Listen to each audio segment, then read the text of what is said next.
Yun. Sige na eh.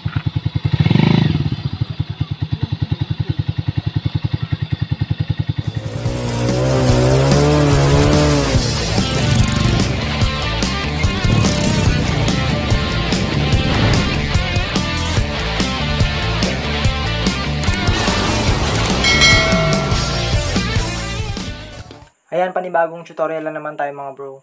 Ngayon naman, papakita ko sa inyo paano tayo magpapalit ng clutch lining nito at clutch spring.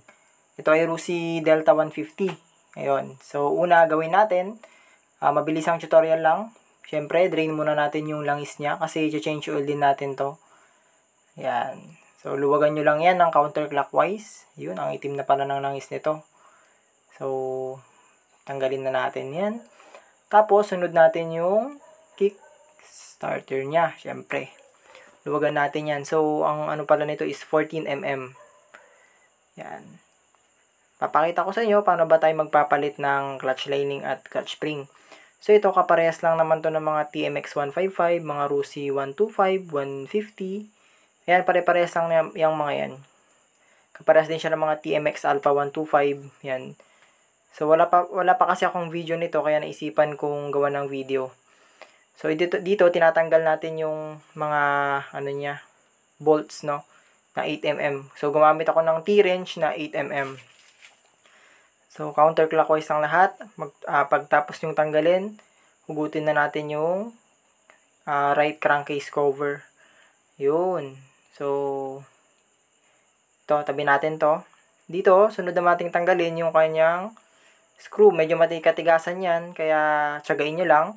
Counterclockwise lang lagi, paikot. Yan. Ito yung kanyang oil filter cover, no.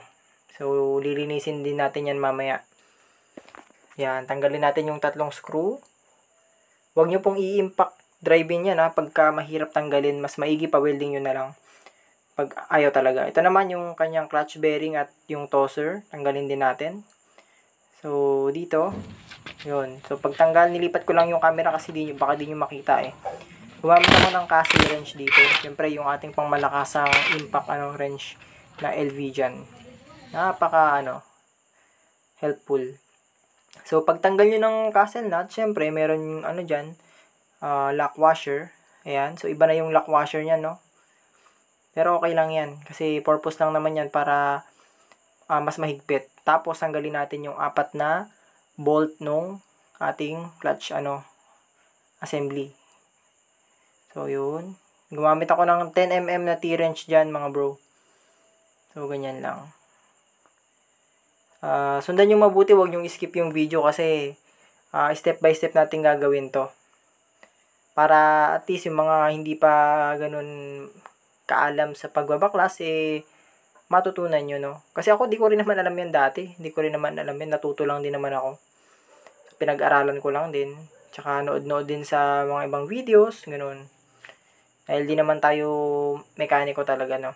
Ano lang tayo, kumbaga tayo yung Mr. DIYer, Mr. Trial and Error. Ayan, so napansin ko pala yung clutch spring na ginamit dito ay maiksi, no. Hindi ko alam kung para dito talaga to, pero pagkakaalam ko parang pang siya. Pang XRM or ata to, Shogun. Hindi ako sigurado. Pero napansin ko, nilagyan din siya ng lock washer. Siguro para nga kahit papano, humaba yung spring or medyo lumakas. So, tinanggal natin kasi papalitan natin yan. Ayan. So, dito, sa part na to, meron ditong sear clip. So, hindi siya yung, no. So, pansinin nyo to. Ito yung clutch spring na tinanggal natin, no.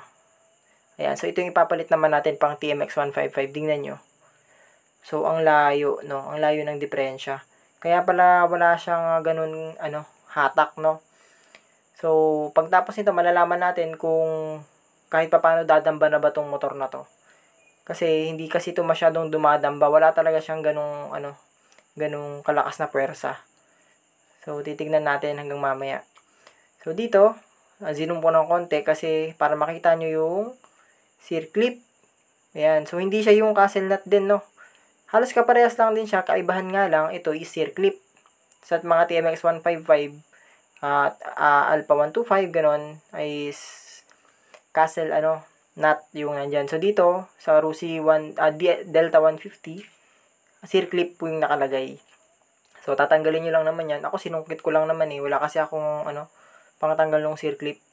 So, para-paraan na lang, no. Yan, tinanggal ko na yung, niya, clutch, hub. So, dito, tatanggalin nyo rin yung pinaka-washer. Yun, sa pagtatanggal naman yan, iikutin nyo lang yan, mga bro. May slot naman yan para matanggal nyo. So, inikot ko lang siya ng konti at sabay hugot. Tapos, matatanggal na natin yung mismong clutch housing at yung gear. Tsaka titestingin din natin dito kung meron na bang alog ito. So, ayan. Wala naman siyang alog. Yun. So, napakaganda kasi niribit na pala to dati. Ayun. Ayan. So, okay, goods to. Ayos to. Babalik natin yan mamaya. Dito naman, ayan. So, goods na goods pa din yung niya. Play nito. Ayan. So, goods yung play. Wala namang mga side play. So, yung yung side play pala ng konti, okay lang yun. Pero yung sobrang luwag, hindi na pwede siya. So, dito, papansin nyo, bubuksan natin tong pinaka, niya, clutch assembly niya. So, ito yung clutch lining. Medyo, pa naman, okay pa naman, di pa naman siya ganun kasunog. Parang bago pa nga to eh. Kaso, syempre, meron naman na tayong nabiling bago kaya nabuksan na rin lang natin. Palitan na natin, di ba? Ayan. So, ayan. Sine-check ko siyang maigi. Natin. So, ito pala yung nabili natin. Binuksan ko na. Ito yung genuine parts na nabili natin sa New Star dito sa Dagupan. Yun. Ito na yung clutch lining natin. So, syempre, bago natin i-install yan, lalagyan muna natin ng langis para naman, hindi mabigla, no? Tsaka maganda yung kapit nila sa bawat isa. Yan. So, dito, pinas forward ko na para hindi ganun kahaba yung video. Total, maski kayo, kaya nyo naman sigurong maglagay ng langis, no? Yung iba, binababad. So, dito, di ko na nababad kasi ngayon ko lang nahanap yung lining eh. Kasi matagal ko nang nabili yan. Ito naman. Ito, assemble na natin. Yun. So, una, lining muna, no? Pangalawa, syempre, yung clutch plate. So, ito yung harap pala. Yung nakaharap sa atin. Yung nakaharap sa atin, kung mapapansin nyo dito sa clutch plate, papakita ko sa inyo. Mas maganda mga bro kung ang paglagay nyo nito, ito kasi, itong nakaharap na to, yan yung smooth. Ito naman yung medyo matalas. No, yan yung matalas. Ito yung smooth. Itong smooth, yung smooth, siya yung nakaharap dun sa, natin, tawag dito. Siya yung nakaharap dun sa may makina. Yung matalas, nakaharap naman sa atin. So, ganyan. Diba? Sabi ko sa inyo kanina, nakaharap sa atin yung harapan nung mismong, na to, yung hawak nating clutch hub. Ayan. So, yung matalas, nakaharap sa atin. Yung hindi matalas, yun yung nakaharap sa makina. So, ganun lang. Para naka-arrange lang ang maayos, no? So, salitan lang naman yan mga bro. After nung lining, clutch plate, lining ulit, clutch plate. Ayan, hanggang sa matapos. So, clutch lining, tapos clutch plate, titingnan nyo yung matalas, tsaka hindi. So, kapag matalas, siya yung nakaharap sa inyo, yung hindi ganun katalas, yun naman yung nakaharap sa makina. So, makikita nyo naman agad yan. Tapos, syempre, lining ulit. Lagyan natin ng lining. And then, clutch plate. Yun. 4 na piraso lang naman yung clutch plate nito. Pero 5 yung clutch lining. Yan. So, ganyan lang yung paglalagay mga bro. So, pagtapos yung ilagay yan, pwede na natin isalpak yun sa ating makina. Yun. So, ito pala yung pinaka niya, no? Kapares niya. So, ganito lang naman ang paglalagay niyan. Kahit anong naman yan, position is okay lang. Pero may mga nagsasabi na meron daw marker na dapat sundan. Pero sa akin, kahit hindi ko nasundan yung marker na yun kasi pare-pares lang naman yan. Nakailang baklas naman ako ng mga iba't ibang klase ng motor kagaya nito. Hindi ko naman na tinitignan yung marker, pero okay lang. So, dito, sasalpak na natin dahil goods naman tong clutch basket. Siyempre, salpak na natin yan. Pero bago yan, lagyan muna natin ng langis para smooth. Yun. Salpak na natin yan. So, dito, hanapin nyo lang ng maigi yung slot niya para maisalpak nyo ng maayos. So, yun, naisalpak na natin ng maayos. Sunod natin yung pinaka-lock washer nito. Yun. Yan. So, dito, pagkalagay nyo, ikutin nyo para hindi kumalas yung clutch basket natin. Ayan o. Pag ganyan na, okay na yun. Kailangan hindi siya kakalas. So, dito, paglalagay naman nito, so, may slot yan mga bro. Ililihis natin yung isa mamaya. Ililihis natin yung isang lining. So, dito, i-arrange nyo lang. Ayan. May ibang method ako ng paglalagay nito na nilalagay ko na agad bago ko pa man isalpak yung clutch housing sa makina. As in talagang assembled na agad siya. Kaso dito, pinakita ko yung isang method na ginagawa ko. So, ganyan yung itsura mga bro. Mapapansin nyo, yung sa may clutch natin, may nakalihis na isang lining, no? Sa harap. So, balik na natin yung circlip. Ganyan lang yung paglalagay natin. Pagkabalik nyo ng circlip, so, okay na yan, no? Hindi nakakalas yan. Siguraduhin yung maayos. So, ito yung papalit natin clutch spring dahil low budget pa yung kapatid ko. So, yan na muna. So, nilagay ko na yung clutch spring. Tapos, lagay natin yung pinaka-plato niya na maglalak dun sa spring. So, hindi rin pwede na yung spring is hindi sakto dun sa lock. No? Dapat naka-straight talaga yan para maganda yung lapat. Iwas aberya. So, ganyan. Higpitan nyo lang. Higpitan nyo lang ng paunti-unti yan. So, sa akin, no, nakaugalian ko ng mga bro, yung mga ganitong style, ginagawa ko hand tight muna. Hindi ko muna siya ginagamitan ng mga tigirens agad. Yan. Hand tight muna para sure akong yung thread is nakasuot ng maayos. So, dito, dahil nasigurado ko na siya, nilock ko na. Ayan. Mararamdaman nyo, pag nakalock, dapat crosswise din yung paghihigpit. Ayan, para balance yung pagkakahigpit niya, syempre, 'di ba? So, ganyan lang mga bro. So, pag-aralan nyo lang lagi, makukuha nyo rin yan.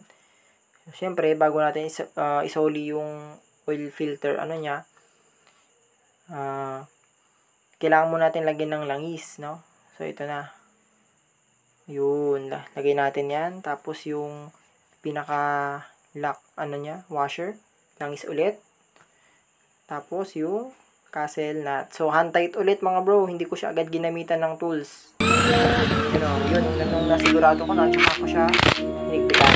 Ayan. Alam ko na, okay na yun.